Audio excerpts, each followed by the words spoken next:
दोस्तों आप मेरे पीछे देख रहे होंगे और कई लोगों ने पहचान भी लिया होगा कि हम आ गए हैं मैसूर पैलेस। तो मैसूर पैलेस की एक रिच हिस्ट्री रही है।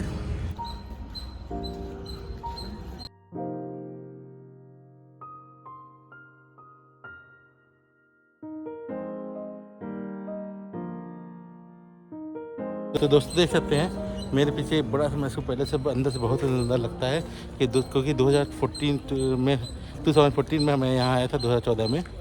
तो अंदर से मैंने बहुत ही खूबसूरत था इसलिए मैं आया। अगर इतिहास की बात करें दोस्तों को यह किला बनाया गया वोडेयार राजाओं द्वारा। और देख सकते हैं आप इस पूरी पैलेस की संरचना। और कहते हैं वोडेयार राजा जो थे वो मथुरा के यादव डायनेस्टी से आए थे इधर, और यहाँ 1300-1400 ईस्वी में आए थे और यहीं बस गए। बाद में इन्हें वोडेयार डायनेस्टी के थ्रू इन्होंने यहाँ शासन किया। ऐसा इतिहासकार का मानना है कि किले को या पैलेस हम बोल सकते हैं इसको 1500 ईस्वी में ही बना लिया गया था, पर शुरुआत में पैलेस को लकड़ी से बनाया गया था। तो इसमें बार बार आग लगती रहती थी। और इसकी आप संरचना देख सकते हैं, क्या खूबसूरत स्टेयर्स हैं।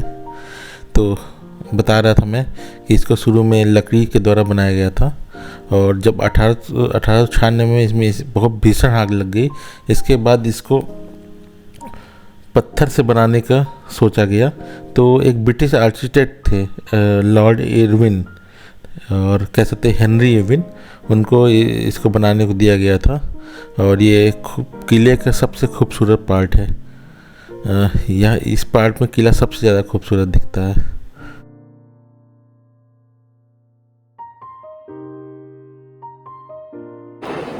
देखिए दोस्तों ये सबसे ब्यूटीफुल पॉइंट है मैसूर पैलेस का। जो पिलर्स बने हैं उसके ऊपर देखिए कितनी खूबसूरत कारीगरी की गई है। पेंटिंग्स बहुत ही खूबसूरत लगता है दोस्तों। यहाँ देख सकते हैं दोस्तों कितनी बड़ी बड़ी पिलर्स खड़े किए गए हैं, और सब एक ही साइज़ के पिलर हैं।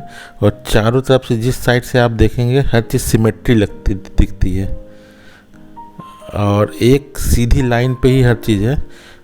तो हर चीज़ सिमेट्री है। ये वोडेयार डायनेस्टी के रानियाँ राजा हुआ करते थे। एक इंटरेस्टिंग फैक्ट और है जब मैं आपको बताऊंगा किले की संरचना के बाद, कि किला 1996 में हेनरी इरविन द्वारा बनवाया गया था, और इसकी समापन हुआ था 1912 में। तो 1912 में यह किला फाइनली बन के तैयार हो गया था। तो ऐसा ही बताते हैं कि वोडेयार राजाओं पे एक कर्ज था कि उनको बच्चा नहीं पैदा होगा।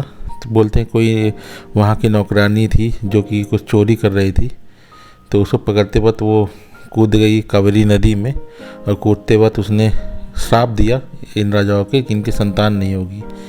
तो इसलिए हम देख सकते हैं, ये देखिए दूसरी तरफ से हम लोग आ गए हैं किले को देखने। अब वो पहले उस साइड थे और अब दूसरी साइड आ गए हैं, पर देखिए सेम संरचना दिख रही है। और ऊपर भी छत पे भी देखेंगे तो क्या गजब की कारीगरी की गई है, क्या स्ट्रक्चर है।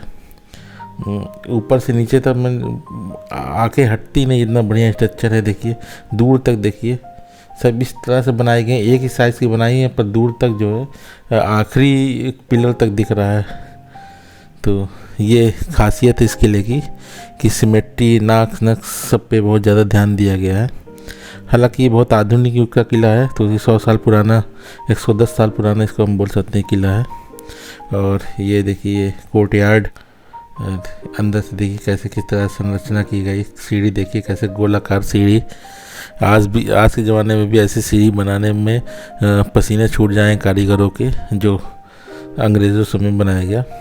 तो ये देखिए ये हाथी दांत है। आइवरी का बहुत ज़्यादा यूज़ किया जाता था। ये हमने जब आपको पैलेस दिखाया था, वो म्यूजियम दिखाया था हैदराबाद का, सलारगंज म्यूजियम, तब भी आपको हमने आइवरी की यूज़ दिखाया था। और ये देखिए नक्काशीदार दरवाजे। ये दरवाजे जहाँ तक मुझे मालूम है अखरोट की लकड़ियों से बनते हैं, उन्हीं पे इतनी अच्छी नक्काशी हो पाती है।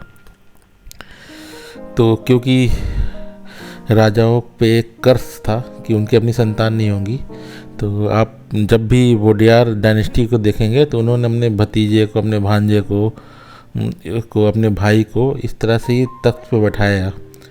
तो डॉक्ट्राइनल लैप्स में तो इनकी जागीर जा भी रही थी, पर इन्होंने किसी तरह से ब्रिटिशर्स को मना के और अपना उत्तराधिकारी अपने भतीजे को बाद में बनवाया था। देख सकते हैं दोस्तों मेरे पीछे ये किस तरह से पैलेस का लुक है। ये फर्स्ट फ्लोर में आ गए हम लोग। ये पूरा पैलेस का लुक है। देखिए क्या कार्विंग की गई है, क्या नक्काशी है, और सबसे अच्छी बात है इसका कलर, जो कलर कम्बिनेशन डाला गया है वो आंखों को बहुत लुभावना लगता है। ऐसा लगता है कोई महाभारत का एपिसोड चल रहा हो। जैसा कि आपको हमने पहले बताया कि हम अब प्रथम तल पे आ गए हैं, और ये किसी फिल्मी सेट से कम नहीं लग रहा है, क्योंकि जब हम हैदराबाद में रामोजी सिटी में भी गए थे तो वहाँ भी इस तरह से सेट बनाया गया था। तो मुझे लग रहा है कि वो रामोजी फिल्म सिटी में इसी का कॉपी किया गया था। तो दीवारों पे और छतों पे भी देखिए आप, दीवारों पे तो कारीगरी दे सकते, पर छतों पे इतनी अच्छी कारीगरी जल्दी दिखती नहीं है। लास्ट टाइम मुझे दिखी थी पन्ना के मंदिर में, पर वो भी इतनी खूबसूरत कारीगरी नहीं थी जितनी खूबसूरत कारीगरी यहाँ की गई है। और सिमेट्री का, जैसे मैं पहले भी बताया, तो पूरी महल की खूबसूरती, इसकी नक्काशी, उसकी सिमेट्री से बनाया गया है। एक के पीछे एक खंबा रख के, और जो गैपिंग है वो पूरी एक्यूरेट गैपिंग है, कहीं नाक नस का कहीं कमी नहीं है, और वास्तु से अनुसार बनाया गया है।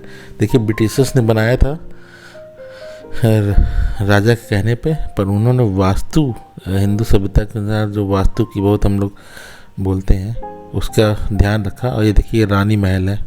अभी हम लोग राजा महल पे थे तो थोड़ा सा वो धुंधला टाइप था, पर अब देखिए रानी महल देखिए कितना चमकदार है, गोल्डन कलर ज़्यादा बढ़ा दिया गया है।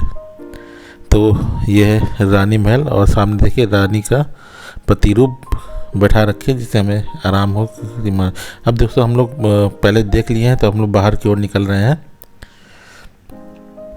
दोस्तों अब मेरे पीछे मैसूर पैलेस देख सकते हैं।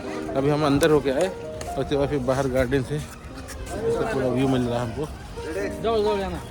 और क्या खूबसूरत देखिए, मानसून सीजन है, बादल काले काले ऊपर छाए हैं, बीच में सुनहरे कलर का ये पैलेस अपने आप में एक अलग छटा ही बिखेर रहा है।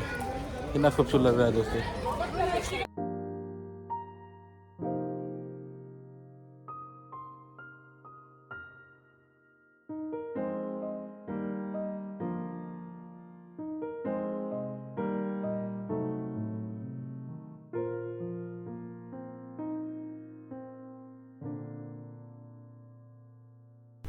अगर हम बाहर से पैलेस को देखते हैं तो ये जो साइड पोर्शन है पैलेस का, ये सबसे खूबसूरत लगता है। तो ऊपर एक डोम टाइप का बना हुआ है, और वो बड़ी खूबसूरती इसकी निहारती है, वो इन्हांस करती है। और हम मानसून में आए तो ऊपर काले काले बादल छाए हुए हैं, उससे ये किला और ज़्यादा खूबसूरत दिख रहा है।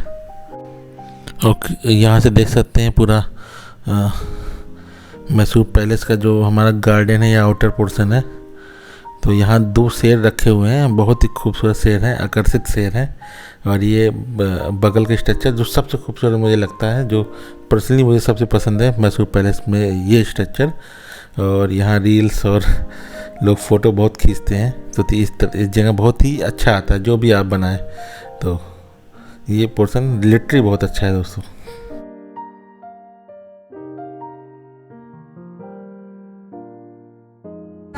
दोस्तों मानसून का सीज़न है और हम लोग मैसूर पैलेस घूम रहे थे। ये मैसूर पैलेस का आउटर व्यू, और इतनी तेज़ बारिश हुई कि हम लोग को वहाँ से भागना पड़ा। और क्योंकि बादल भी इतने ज़्यादा है कि लग नहीं रहा है कि इतनी जल्दी बारिश जाएगी, इसलिए हम सोचते हैं कि अब हम लोग को यहाँ जाना चाहिए।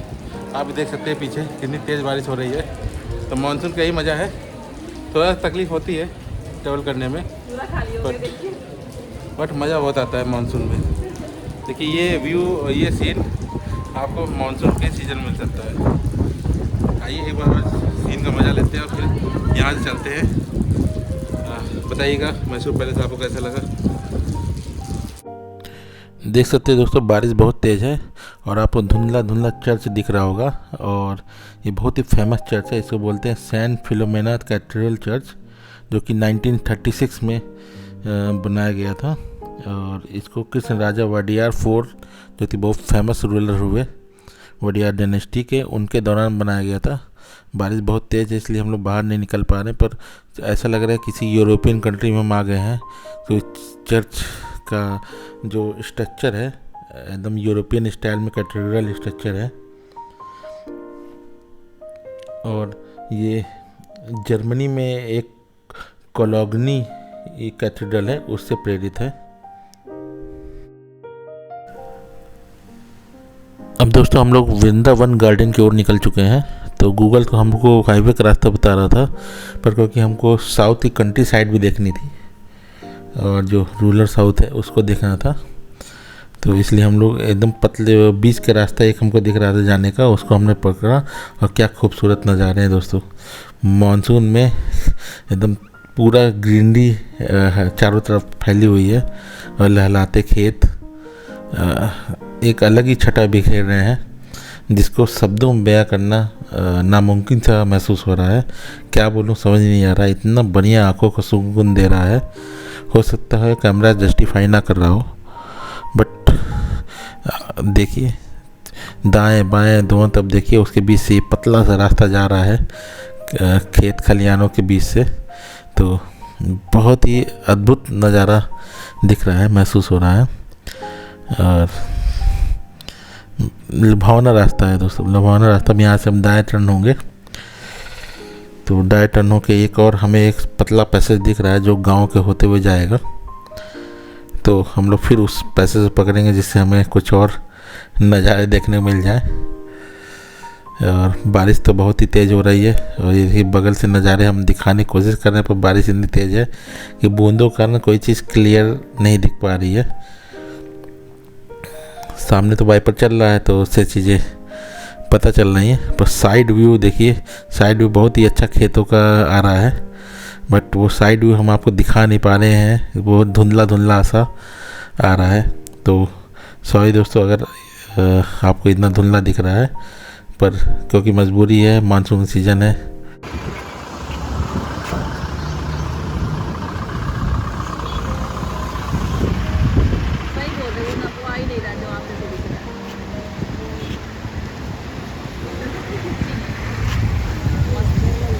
मेरी वीडियो बना दीजिए ना। अब यहाँ ज़्यादा मत करो ये सब वीडियो। तो दोस्तों देखिए पीछे मेरे जो ये छोटा सा नाला हुआ करता था, और देखिए पीछे डैम पूरा पूरा खोल दिया गया है, और ये नाला देखिए किस तरह से दिख रहा है, पूरा पूरा नदी बन गया है। तो ये है फ्लड के साइड इफ़ेक्ट्स। तो वही इसी कारण वृंदावन गार्डन क्लोज किया गया। तो दोस्तों मैसूर पैलेस के बाद हम लोग चर्च गए थे, जैसा कि आपने देखा। और तो वृंदावन गार्डन जो कि one of the most fascinating place है यहाँ की, वो हम लोग आए थे, but due to heavy waterfall बहुत दुख के साथ कहना पड़ रहा है कि वृंदावन गार्डन क्लोज हो गया, क्योंकि वहाँ घुटने घुटने तक पूरा पानी जम गया है। और अभी हम देखते हैं, आपको नदी का भी व्यू दिखाते हैं, वृंदावन गार्डन पहले जो डैम है उसका व्यू दिखाते हैं आपको। देखिएगा किस तरह से जो है ओवरफ्लो हो गया है हर चीज़। तो घर डूब गए हैं, मकान डूब गए हैं, वाटर इतना ज़्यादा इधर बारिश हुआ है। नॉर्थ में तो बारिश ही नहीं हो रही है, साउथ में बहुत ज़्यादा बारिश है, तो इसलिए सॉरी वृंदावन गार्डन आपको नहीं दिखा पा रहे हैं। और हम इतने टाइट शेड्यूल में हैं कि कल हमने एक दिन हमने नहीं निकाल सकते, और कल भी मुझे लग रहा है ये बंद ही रहेगा, इतना ज़्यादा रेनफॉल है। तो दोस्तों डे 2 की जर्नी यहीं एंड करते हैं दोस्तों। हाँ, तो और बताइएगा कि आपको डे 2 हमारा कैसा लगा, जो कि 2 एपिसोड में बनाया गया था। तो ये थोड़ा सा मानसून का महीना थोड़ा सा टफ होता है जर्नी के लिए, बड़ा हेप्टिक होता है, इसलिए लोग जल्दी निकलते नहीं मानसून में। पर मैंने इस बार पहली बार सोचा थोड़ा सा मानसून में देखें, पर दिल्ली में थोड़ा सा टफ हो रहा है मानसून में, क्योंकि चीज़ें जो है डैम में जाके मिलता है एज पर प्लान नहीं हो पा रही है। तो ठीक है दोस्तों, मिलते हैं किसी और अच्छे एपिसोड में, किसी और अच्छे से क्या ऊटी में मिलते हैं दोस्तों।